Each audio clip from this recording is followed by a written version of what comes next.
Hey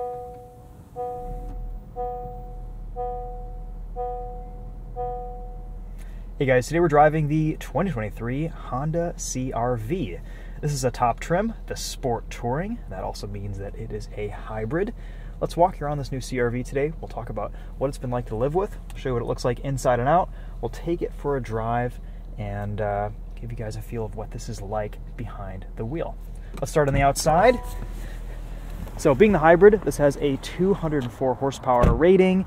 That's between a 2-liter Atkinson cycle inline 4-cylinder and a 2-motor hybrid drivetrain. So the hybrid system in this is really interesting. It can directly power the wheels in steady state cruising, or the motor is probably most of the time acting as a power generator for the battery. And that is mostly what's powering the wheels. So you get a very interesting driving experience in this new CR-V. It almost feels like an EV with a little bit of engine sound in the background. It's very smooth, it's very refined, it's very quiet. I think this might be the best driving hybrid on the market. So anyway, we'll talk more about that once we get behind the wheel, but let's take a look in the back seat here, see what space is like. We've already walked you around the new CR-V a little bit with the 1.5 turbo that we tested out in Nashville, but just something that I'm noticing right off the bat, look at how far this door opens. It's essentially a 90-degree angle. That's pretty amazing. Makes access into the back seat incredibly easy. If you need to load a car seat back here, or put kids in and out, or just get stuff in and out of the back seat of your Honda CR-V, this is very useful. Makes ingress and egress pretty easy too. We have a virtually flat floor back here. We get 2 USB-C ports back here, vents, nice contrast stitching, pretty familiar looking interior, similar to what we've seen in a lot of other Honda models, but just slight variations between Accord, Civic, CR-V, HR-V. Very user-friendly, functional, ergonomically, well-designed. We have a gear lever, no push-button selector, a few different drive modes, heated seats, a heated steering wheel in the Sport Touring, which is very nice, wireless CarPlay, all the goods that you would expect, just a front panoramic moonroof.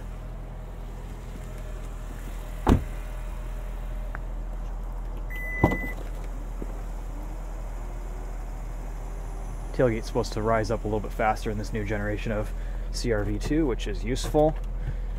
Unfortunately, we don't get really any underfloor storage because of that hybrid system, so this loading floor is a little bit higher up, and I don't believe there is a spare tire here.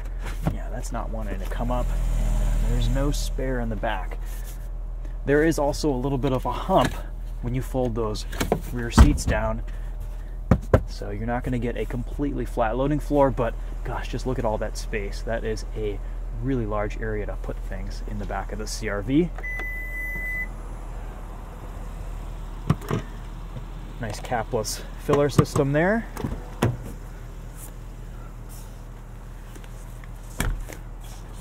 Lots of backrest adjustment with these seats.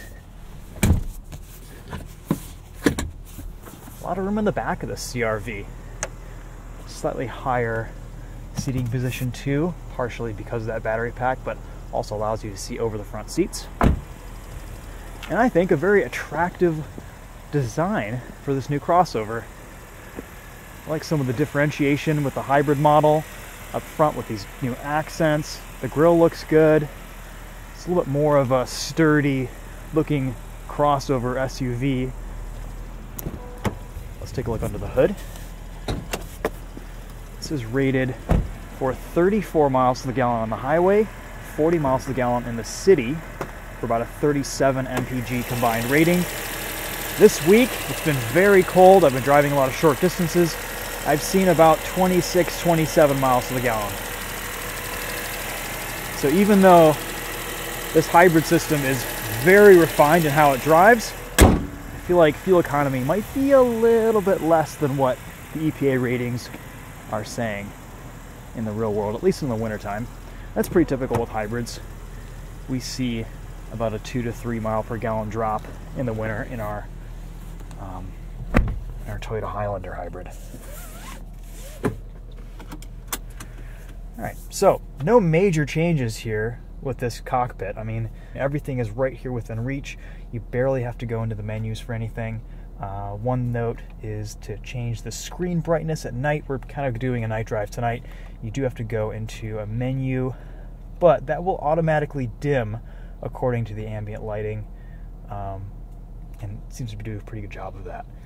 We only get a digital display in the CR-V on the left side with this power meter, and this is all of our regen down here with the green, and on the right we get an analog speedometer.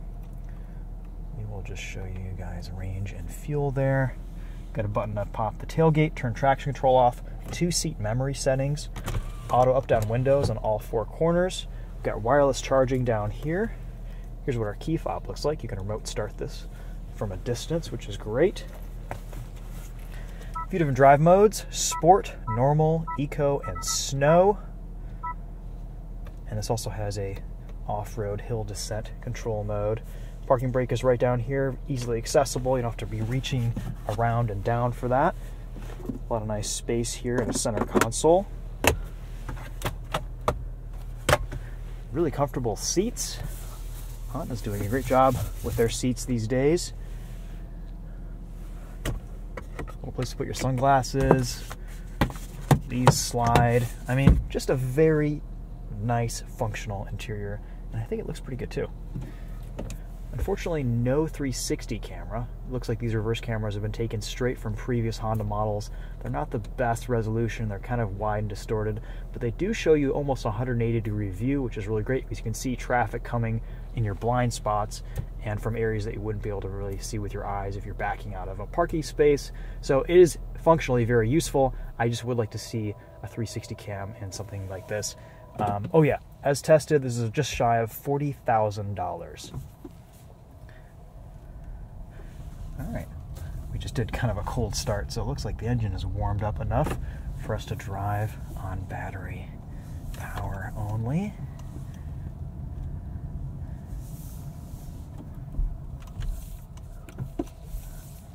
Inputs in this new CR-V feel great. Steering has just a nice little weight to it. And you can hear there that transition from EV mode to the engine kicking in is completely seamless. The engine, the 2-liter Atkinson cycle 4-cylinder in this, is so quiet. In previous generation Honda hybrids, that was a little point of contention for me, as those motors used to kind of drone along quite a bit, and it was kind of a loud driving experience sometimes. But this new 2-liter is really, really nice. You barely hear it sometimes when you're just driving down the road under steady state cruising.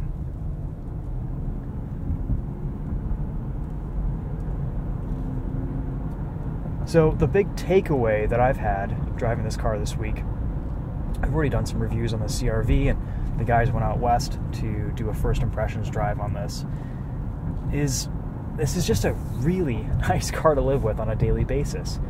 It is so quiet and so refined and so smooth, punching well above what I think the price point would you'd expect at this price point. This drives and feels like a really high-end car. Over bumps, there's very little noise, vibration, harshness. The ride quality is excellent, and the smoothness almost rivals that of an EV. You get this off-the-line acceleration that's instant, and yeah, 204 horsepower isn't a ton, but you have that 247 pound-feet of torque from 0 RPM, from 0 mile per hour at any given moment. You can just set off, and this actually wins quite a few stoplight drag races, so to speak. You can really get ahead of traffic in this car from a dig. And at highway speeds, it has decent passing power. I really do think Honda has built a class-leading hybrid drive system here.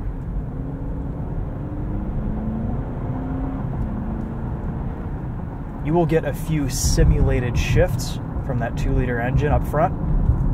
It's not actually shifting gears, it's just kind of going through the revs doing its best imitation of a transmission, just so it's not droning along like a typical CVT would. It's interesting because this CR-V doesn't technically have a transmission.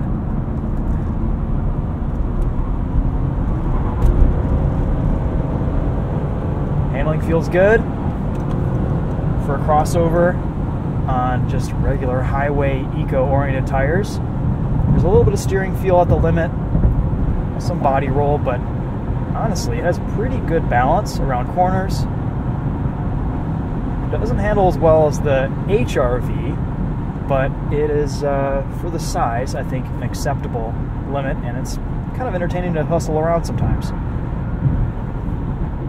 Down here we do get a sport mode, and there are paddle shifters behind the steering wheel, but those just control regenerative braking. And you can hear in sport mode you get a little bit more engine sound.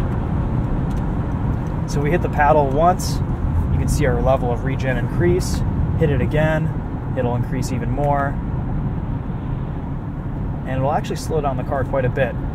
In sport mode, that level of regen will save and maintain. In normal mode, regen will reset every time you hit the accelerator pedal.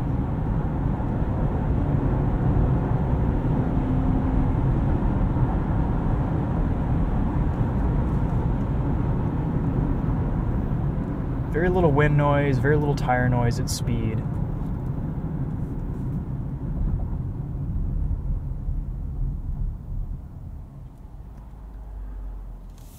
The Sport Touring trim also comes with a Bose sound system. It's a decent sound system. Actually, I kind of prefer the Bose in the Civic. I think it sounds a little bit better, honestly. It's a little bit clearer. Let's give you just a quick taste of what that's like.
Back on the highway, cruising at speed. All of our Honda sensing systems working very well. Adaptive cruise control actually has a pretty close following distance in this CR-V, surprisingly so. It's interesting because my Type R is very conservative. It stays very far back from vehicles ahead of it. It's very easy to change speed. You can skip 5-mile-an-hour increments, enable and disable steering assist, lane centering with the press of this button right here. Really nice system to live with this week. I've been using it on a regular basis, and you do have to keep your hands on the steering wheel and provide a bit of an input every few seconds or so, otherwise it will prompt you to put your hands on the steering wheel. I've mostly been driving with steering assist off, but adaptive cruise control has been great to live with. You can easily cancel and turn everything off with just quick press of the button. I love these steering wheel controls. They're so clear, easy to use. You don't have to go hunting for buttons, try to figure out what everything is. They're all clearly defined, and there's no guesswork as to what they are. Full throttle, still can barely hear that engine. That's awesome. Brakes feel very normal for a car like this. Wouldn't even know that this is a hybrid from the brake pedal feel. It's just nice and progressive, soft, linear. You can hear just a faint whine of regen as you come to a stop completely silently. At low speeds, this makes a faint EV whirring noise just to kind of alert pedestrians that there's a vehicle around them. Mostly hear it from outside the car. It's just a speaker underneath the vehicle that plays the sound.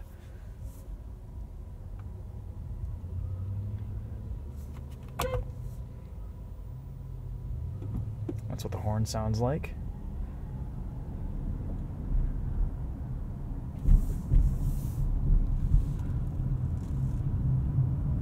And let's see how far EV mode takes us up to speed here. About 24 miles per hour before the engine kicks in.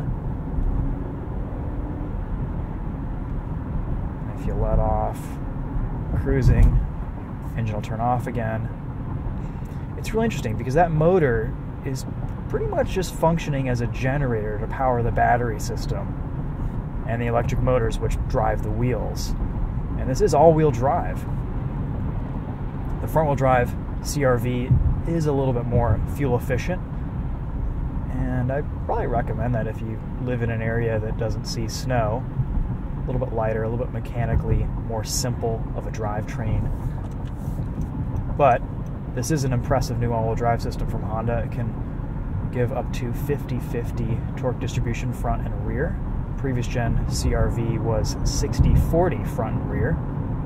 So this should have a little bit more inclement weather capability, off-road capability. We haven't seen a CR-V Trail Sport yet or anything like that, but we might in the future, who knows.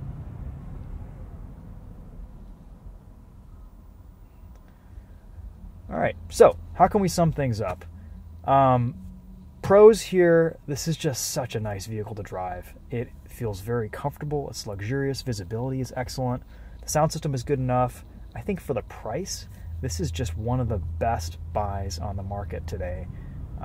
It just drives so nicely, and it's so quiet and smooth, and I don't know, this is really a huge step forward for Honda for their hybrid systems, and the fact that they've just kind of integrated it into their lineup for the higher trim models is a real testament to just kind of their push towards a more fuel-efficient future and a transition into EVs. But I think for a vehicle like this is a really nice direction for Honda, just kind of getting people's feet wet in the hybrid space. In my opinion, this drives better than Toyota's hybrid systems in some of their newer vehicles, and that's a tall order because they've always kind of been the best in the business, in my opinion. But I don't know, the level of refinement here takes things up a notch, and that's partially just due to the nature of the powertrain, the design of it, but there's a lot of other refinement that has gone into this new car. From the chassis standpoint, this is a very stiff vehicle. There's a lot of extra sound deadening here. It's nice to finally drive a new Honda that isn't super loud at highway speeds, like the Civic is, and some other models like the HR-V. Cons, I'm very curious about what real-world long-term fuel economy would be like in a vehicle like this, because this week I've averaged 26.7 miles to the gallon in this, and in the short term, just around town, short distances, a lot of cold starts, I've averaged only 21 miles to the gallon. So I think if you're on the highway, you're probably going to do better. If you're in a warmer time of year or a warmer climate, your fuel economy will improve. But I wonder how much more fuel efficient this will actually be than the 1.5 turbo.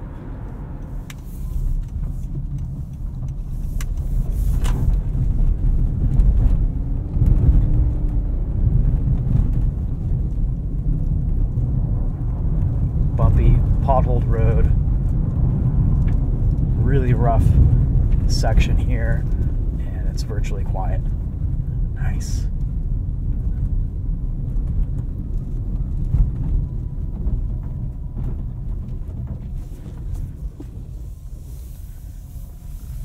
Alright guys, so those are my thoughts on the new 2023 Honda CR-V Sport Touring Hybrid.